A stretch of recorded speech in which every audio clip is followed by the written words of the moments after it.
And we are in a world where people want to pursue their dreams, but something is holding them back.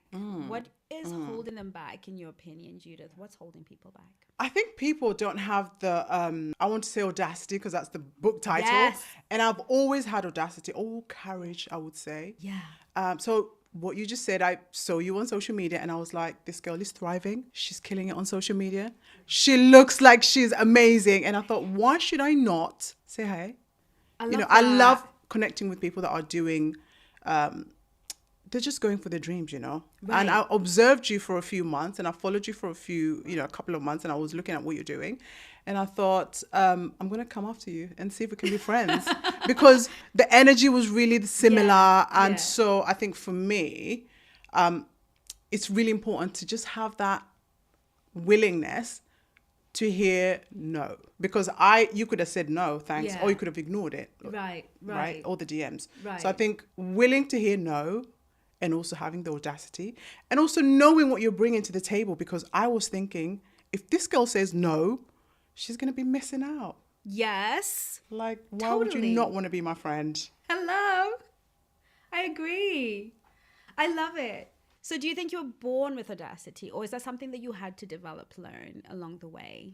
So I feel that not most people, all children are born with audacity, because you don't see any children that, are little and they're not trying to make friends with other children, or, Right, trying right, to learn how to right, walk and right. fall and get up again.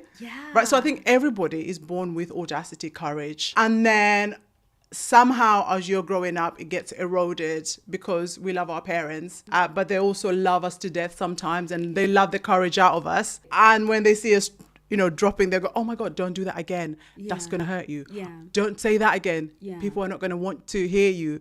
Don't have an opinion because it might not resonate with the whole society. So that then gets eroded as you grow up. So I Right. think my personal philosophy and belief is that we're all born with courage. We're all born with audacity.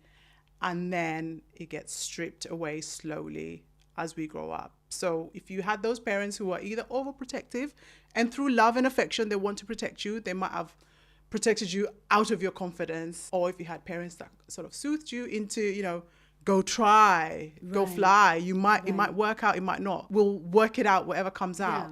And if you had those parents, then you might have sustained or kept your confidence and your audacity. Or these other people in the middle that they still didn't have any of that. They didn't have courage or nurturing, and they still got put down, but there was something inside of them that refused to stay down and continuously wanted to seek something else outside of them. And I think I'm one of those people. And I think there's many of us out there that needs to just see one of them out there Yeah. and get ignited, Yeah.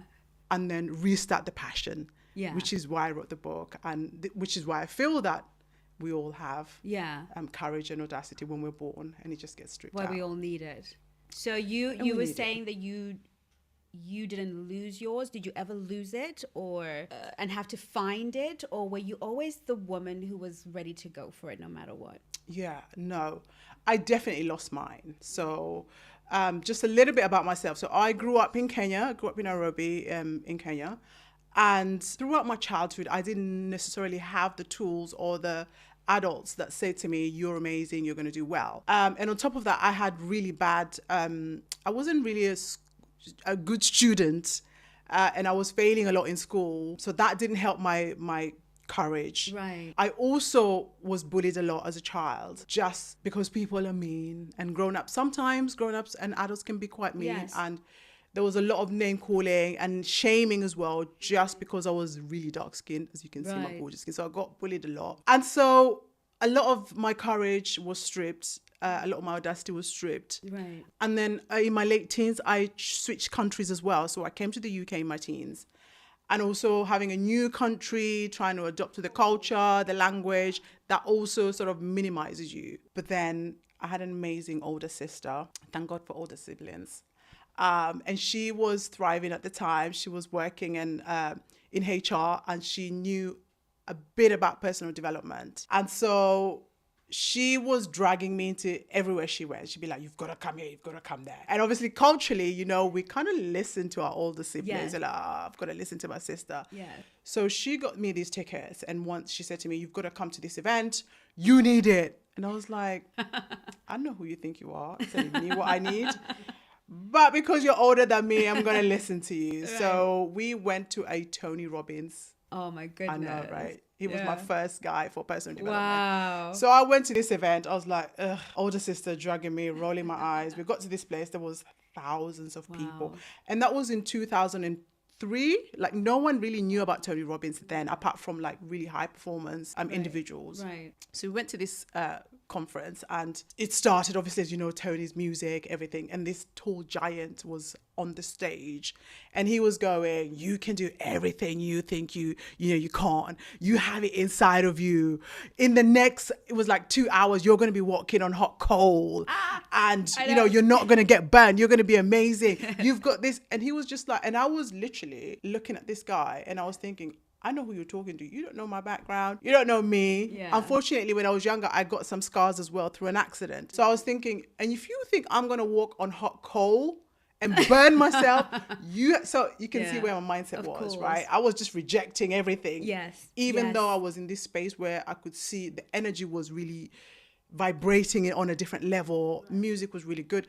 People there were really like, they were like, oh my God, I can't believe I'm here, Tony Robbins. And I'm like, I don't care who this guy is. Yeah. He's not going to do anything for me. Right. Long story short, 2 hours later, I was like, I'm going to walk on this firewall. You got it. Bring on the fire. I'm going to do it. I can do this. Like literally 2 hours later. Yeah. So we got to this hot coal. You know, I think it's about 6 foot long. And I was like, okay, Judith, you're about to do this. And I was thinking in my head, if I don't burn, that's going to say something about me. Absolutely. Okay. Absolutely. So I took a couple of breaths in. Tony was like, you can do this.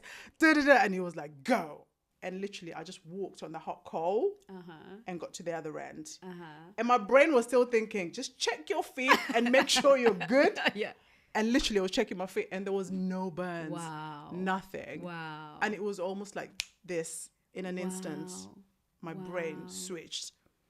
And I thought, if I could do this when I don't really care about what I'm being told, right, and I feel that I'm at my lowest, right, what can I do when I pay attention to my thoughts, feelings, and actions? Right. And actually have clarity of what I want to do.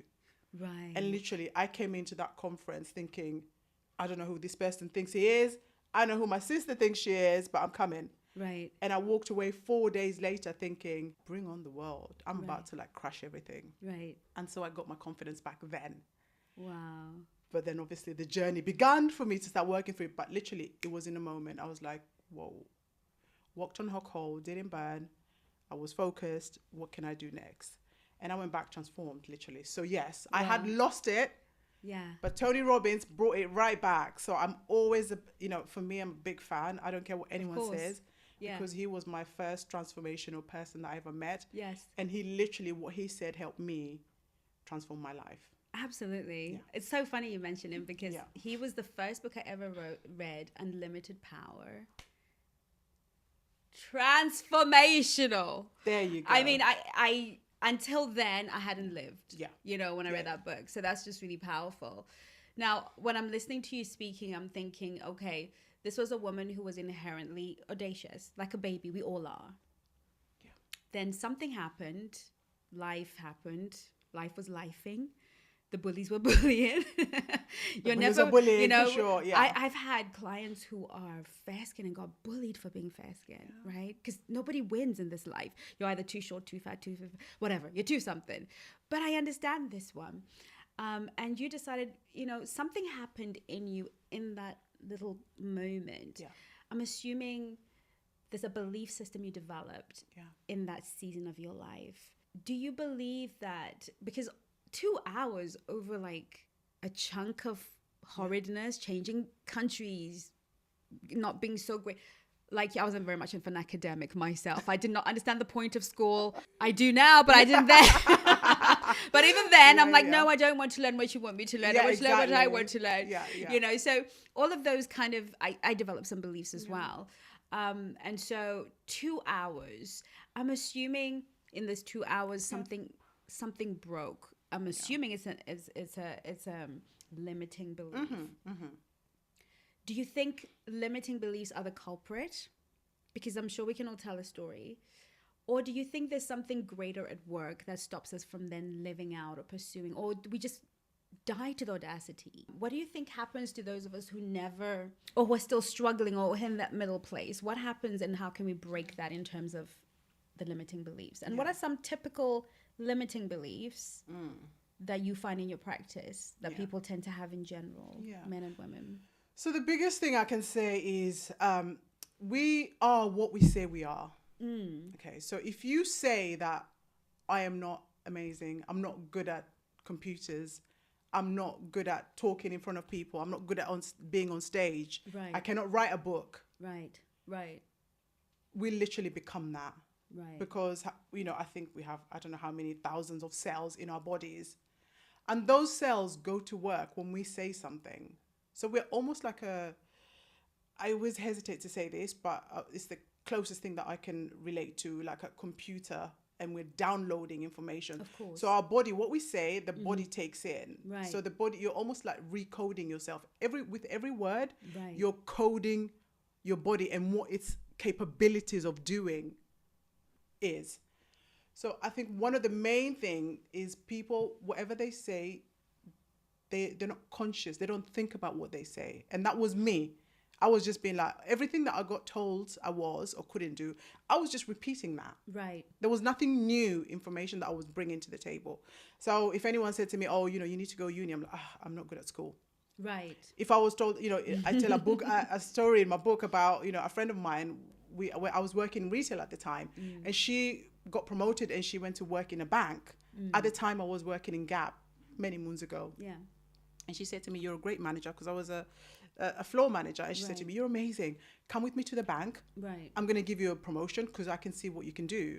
And because I was told I wasn't good with money in maths in school, Right. my idea of a bank was money. Right. So I said, no thanks. Right. I'm going to pass that massive opportunity to get more money, upgrade myself career-wise, because I'm not good at money. So, but I was actually doing the same thing.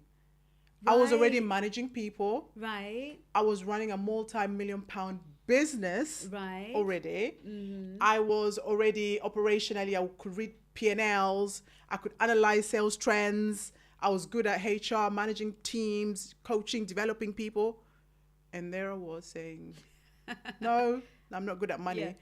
Discounting everything else that I'm great at. Wow. So I think to your question in terms of what happens is, I think when you identify yourself as one thing, Right. I'm this, and also you don't get new information. Right.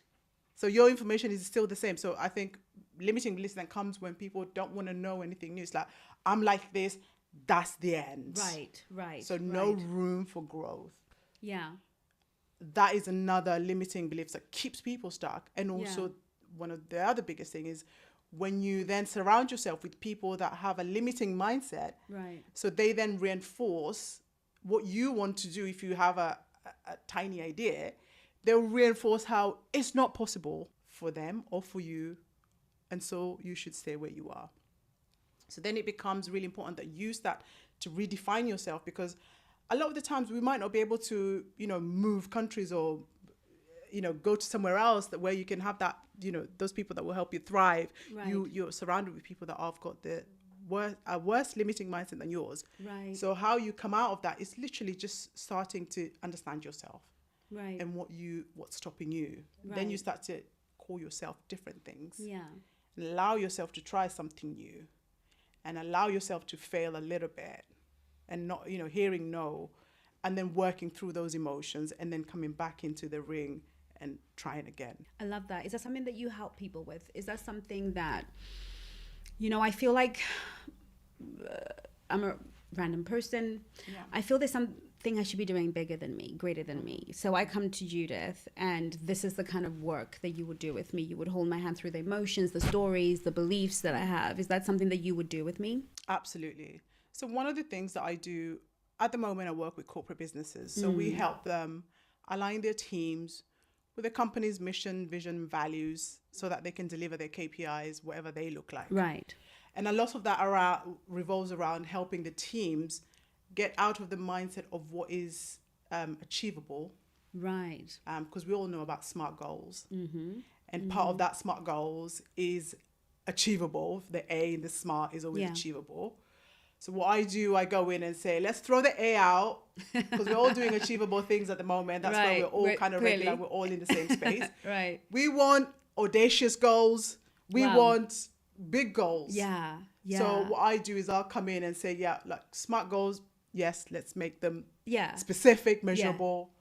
The audacious then kicks in. What does that look like within companies and within individuals? So I do work with founders, and with the founders as well, I help them, again, break that mental limiting capacity, because most of them want to earn in the regions of like 7 or 8 figures. Right. And they're stuck somewhere in between. Right. And most people are stuck because I want to say it's simple, because sometimes it could just be that switch like I had with Tony, where you go, oh my God, I can do this without, without any tools. Because at the moment, Tony didn't give me any tools. He didn't say, go do A, B, and C. Right. I just walked on something and I got, oh my God, if I can do this. So sometimes it could be just their awareness with someone and say, do you know this? X, Y, and it just changes their mindset and they go, oh my God. Yeah. So sometimes it's that. And sometimes it's trauma. So my background is in as a therapist, so I'm a qualified therapist. And sometimes when you hear someone's language, you can hear where they're stuck. So they'll say something like, I'm afraid to do this because I don't want my family to do X, Y, and Z. Or I'm afraid to be seen because then I'm going to be successful and then I can't maintain that. What then do I do to maintain the success? Right. Because it's not only one way where people don't want to be seen because they're afraid of failure. There's also the other extreme where when you're successful, then what? So now I'm successful, then what? Isn't that bizarre? It's so bizarre. But I understand from your perspective. Yeah. I love that. I'm like, okay, maybe we should just have Judith come and work. Well, Judith the Black Swan. Yes to that, by the way, just in case you're wondering. So yes, I'll do it. We need to be audacious. I love it.